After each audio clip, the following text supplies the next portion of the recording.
Okay, let's talk Agents of S.H.I.E.L.D. What's been your highlights from the season, each of you? God, I just feel like so much has happened in this season. Probably the highlight for me was when I was given the Planet episode just to have the challenge of.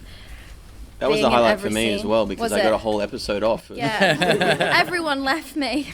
Yeah, I think I went back home that week. Yeah, I mean, you got 2 weeks. So that was like the most challenging thing I've ever done, and I've just really enjoyed it. But I did miss. There's something about being in an ensemble show that you just have all your mates around you, and then all of a sudden when you're on your own, you sort of barely no mates. But it was really good to do it. But I was glad to get back with the others after. Elizabeth, I was in the room at Ballroom 20 when you came out on stage for the first panel at San Diego. Oh my God. And the look of shock on your face as you saw that room was just insane. Obviously, you would have been asked or been told by Marvel that it would have changed everything for you. I mean, for all of you. I mean, what has the show done in terms of your expectations of what's happened since when you got cast? It's gone, above and beyond, honestly. None of us knew what was going to hit us. We got sat down before we shot the pilot, I think, and just got plonked a big pile of comic books in front of each of us. And Jeff Loeb from Marvel sat us down and said, your life's about to change, and just look after each other, basically. And we really have taken that with us, and I think that for me has been the most wonderful and surprising thing about the show, really, is that we're a family, and Clark Gregg is the head of it. Who's the mama hen? Is it Ming, or is it... Well, I mean, Ming's the mama hen. I wouldn't trust Ming to babysit. Yeah, alone. She leads us astray, if anything.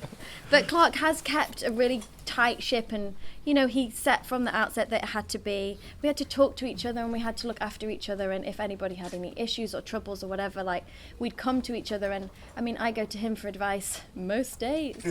So, which I'm sure he's regretting now. 1 o'clock in the morning. Hey, so want to talk through that scene? But he really has just made it a family. Which is just, it makes it great to go to work. Sure. And Mo and Jed and Jeff, the showrunners, really set the tone as well. And so between them and Clark, they run a good ship, keep everybody happy. With it being such a family, how does it feel when certain characters don't make it through? It's like someone's kidnapped one of your siblings. Right. Yeah. Yeah. There's nothing you can do about it. And so they've gone off and got married, and they've gone to university and kind of, no one told you. Find the nest, yeah. So it's all just part of life, really. And No, I was just going to say, when you sign up for something that maybe not everyone's going to make it till the end, but it comes as such a shock every time, and we only find out to the last minute because that's the way it has to be. So it is like sort of suddenly you lose a limb almost. So you do share that with the audience? Yeah. Oh gosh, yeah. We get script to script, page to page sometimes as you're filming it. This actually happens now. And just the season finale. How long did you find out that was actually happening? All the events of the closure of the season. What was the time frame? Was it literally days? Or? Oh yeah. Like a week before, if you're lucky, you find out what's happening in the next episode. But if you kind of get in with certain people on set, everyone's got their sources. Like Keith, one of the first ADs, there was I think it was mine and Bobby's last episode where they just got the breakdown for it, the heads of departments, but we had no idea what was happening. And I went up to the first AD and said, I think they had just got the script, but we wouldn't have seen it for another week. And I was like, have you seen the script? And he was like, yeah. Have you? And I was like, yeah. I was like, it's good, isn't it? And he's going, yeah. What have you seen? I was like, yeah. What's your favourite bit? And he just told me all this. So I was like, yes, get in. Phase 3 of the cinematic universe in play now. Are you hoping that they're going to start crossing over the TV series a bit more in the run-up to the kind of big event movies? That'd be great. We just sort of go where they tell us to. I think logistically, it's just so hard. We film for 10 months out of the year, and it's just crazy, really long hours, and we pack a lot in. So I think logistically, it's kind of a nightmare, but we'd be up for it. So those films take best part of 2 years to make, so trying to get everybody crossed over, it's really, really difficult. Yeah. If you could be in any of the films, though, which would you go for? Any of the films? You mean any of the films ever made? Any of the Marvel Yeah, imagine if you were like, DC. Batman versus Superman. Yeah, You're better than that. Well said. I don't know. I'd like to be in the lab with the Hulk or something. I'd like to be in the Fitzsimmons film where it's like a rom-com about them getting married. Yeah. You could be like the love triangle of. All right. Bobby would have something to say about that. She probably would. Yeah, she could be in it too. Join in. Yeah. Was that, Bring her batons. Between you and Fitz, the character Fitz, was that awkward? Was that? Oh, well, I mean, the thing is, Ian and I get on really well, and we're really good friends. But if you've ever tried to kiss a friend, they're so awkward. Those scenes are just awkward. And as soon as you sort of get out of the way, it's fine, and then it's fine. But, I mean, we did have so many conversations, so it's like, hey, dude, this is weird, isn't it? Yeah, it's weird. Okay, good, fine. As long as we both feel weird. Was that something that was dropped on you pretty late on, or did you sort of know that was going to come up? I know obviously there was tension No, between everyone you, said to us we were just going to stay friends, not together. You won't be together, you won't be together. Okay, fine. And if you are together, nobody will know. Okay, fine. And then you read it and you go, oh, I guess everyone's going to know. But I love them as characters, and I love that they got together.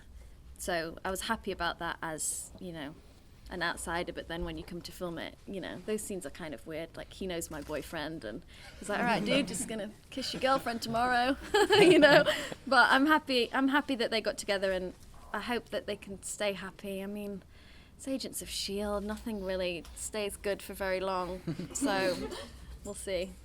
I want to ask each of you, what's been your favourite day on set so far? So like kind tough of question. fun-wise, which you kind of maybe could tell us that we probably wouldn't know as a viewer. I like the days when we're just all in. Yeah, Because you do tend to... Last episode of seasons last episode before Christmas is normally fun. Yeah. Like Christmas, that the caterers will do like a huge spread and like that all was the departments your come episode down. we filmed as well. Oh yeah, it was, that was wasn't that it? last one, yeah. And So I remember that the was- end of season 2 was a really fun day because like, everyone came down to set, even if they weren't in the scene. Well, that was my That's birthday as well. Oh, Yeah. that's my why. 30th birthday. That's why. Was it? Yeah. Rat parties then, yeah. Yeah. Yeah, and you realise how many people work on the show. Yeah, That God. we- Hundreds and hundreds. But I do Yeah. reckon plenty of people just see like a load Oh, of catering of and go, course, I'll yeah. have a bit of that. Like Yeah. we were shooting in downtown one time and I just watched this woman, she was like tourist wandering around downtown in LA with like a camera, and there was like the catering, like all the craft services like at the front of this building, and she just wanders up to like where there's all these donuts and just going, just picking some out. Great. The security guard's like, what are you doing? She's like, I'm just getting a donut. Like, what does it look like? Yeah. Good for I do you. think if I was homeless in LA, I'd just look for those signs that say location and just wander Yeah, around such and a get, good point. and get food. Or just out of work as an actor. I mean, what better way? Free Totally. food, isn't it? Totally, yeah. It's nice to have a plan B if this just doesn't work out in the long run. Yeah, stealing food. Yeah. I guess, going back to Simmons, obviously, apart from that relationship, I'm curious how you feel she's evolved as the series have gone on, because I think we're definitely starting to see a very different side of her. Yeah, definitely. I'm just really proud of her, really, in kind of a strange way. I think that she's, her and Fitz needed to separate to get to know who they were, and I'm glad that they're back together again, but they're sort of back together now more as individuals that have chosen to be in a relationship rather than needing each other and kind of grasping hold of each other. And, she's got a bit more feisty. She can look after herself. She survived. She's not by any means an amazing fighter, which I'm quite grateful for because it means I don't have to be. But I'm proud of her, and I think that she's also had kind of a dodgy relationship with Inhumans, and now she's kind of coming around to the fact that it isn't always so black and white. But I think she will always go on the side of science, which gets her into some tricky spots with her friends who happen to be Inhumans. I think there's been a lot of discussion about the strength of the presence of women, particularly in the Yeah. MCU and in comic book as a genre in general. Yeah. How far do you think the show Agents of S.H.I.E.L.D. has gone to address that, and how do you feel about that in a wider sense? What's great about our show, I think, or one of the things, is that it's just never mentioned.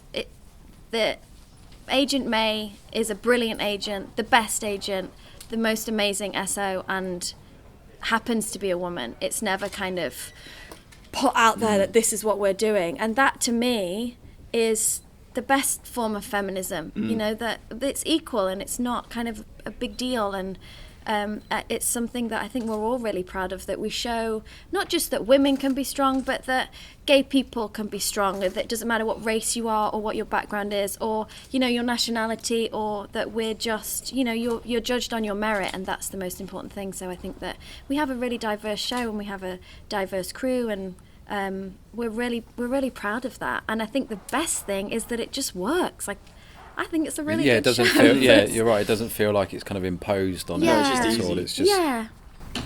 No one really Talking thinks about about. women in the MCU, what did you feel when Agent Carter didn't get renewed for the 3rd season? I just still don't believe that. I don't believe anything that comes out. I feel like, I hope that it gets put somewhere else. But what a strong series, and what an amazing lead. And I think that she did amazing. And you know, maybe there'll be an Agent Carter movie. I always think there's some conspiracy theory going on that it didn't get picked up because actually they're making a movie. But that's not official, I don't actually know. Some of the acting is pretty physical, and I'm not just talking about the kissing scenes. How much of that do you really want to do yourself, and how much are you okay with stunt double doing? And does it happen often, or does it... I'm completely happy with stunt doubles doing that. There's some people which are quite, like Adrienne is like, she wants to do everything. Sometimes I'm like, you can't do that, love. Like, you're not gonna be able to, it's not gonna work. You will die. Yeah. But she wants to do like everything. I'm quite happy to let them. At the end of the day, you want the final product to look. Hello. You want like the final product to look as good as possible. So like, I'm happy to get there whatever way we have to, really. Yeah, you're ready to put your hand up and say, I'm not capable. Yeah, I'll go get a coffee. I like getting my hands dirty. I like, you know, if there's a running scene, I'll do Run. it. I'll bloody well run. You might as well. Good right? on you, man. Yeah, exactly. You trooper. If walking, you'll do Walking, that as well? well, you know, sometimes Skipping, I'll walk. Yeah, would you do that? Yeah, Would you get a stunt jumping. double for that? Well, it depends on how vigorous the skipping Yeah, has to be. Yeah, Do you do much sometimes training it's for not. your running? Yeah. I did actually get sent 3 to days running in a row. training. Oh yeah. Yeah. Because we had to run slow-mo in something. Like they were doing it in slow-mo, so I got... Like Baywatch style. Yeah, so I got sent with this like guy who trains all these athletes so that I didn't look like a moron when I was running with like my lips flying around all over the place. Is that how you run with your lips? Well, I flying around? do, but obviously in slow motion, but I did feel like a bit of an idiot, like going, right, so you think I can't run properly? It's a bit offensive. Yeah. Brought up the Inhumans earlier. I was just going to say, how does it feel to be sort of the spearheads for such a big part of the Marvel Universe? Nerve-wracking. Look, I didn't really know anything about Inhumans, to be perfectly honest. When I was cast, I wasn't even sure that my character was Inhuman. So it was a very fast education for me. But I quickly discovered that there's a very rich history in the comics, and yeah, I don't know. I guess it's a really cool thing to kind of be one of the first representatives of that, and to introduce people who haven't read the comics or who aren't familiar with Inhumans, to say, hey, these are kind of similar to X-Men, but not really. Do you think you'll make it into the Inhumans movie? That would be pretty cool. But yeah, who knows? What was your thoughts when Kevin Feige was on that stage and he announced and Inhumans was in very big letters up on the screen? What was your first thoughts? Very exciting, obviously. And yeah, there's, I think there's a small part of you that's like, oh my God, maybe I could be a part of it. And then there's the logical part of your brain that says, shut up, you idiot, there's no chance. But you are a part of it, though, regardless. No, but it's true, though, because that's what we can do as a TV show, is say, like, how other people feel about Inhumans and the difficulties and the struggles and stuff, and you can get to know, we've got to know you over hours and hours of seeing your life as an Inhuman. God, hours. So that's cool that regardless of what happens, like, you're the foundation of that movie, babes. Come on. Thanks.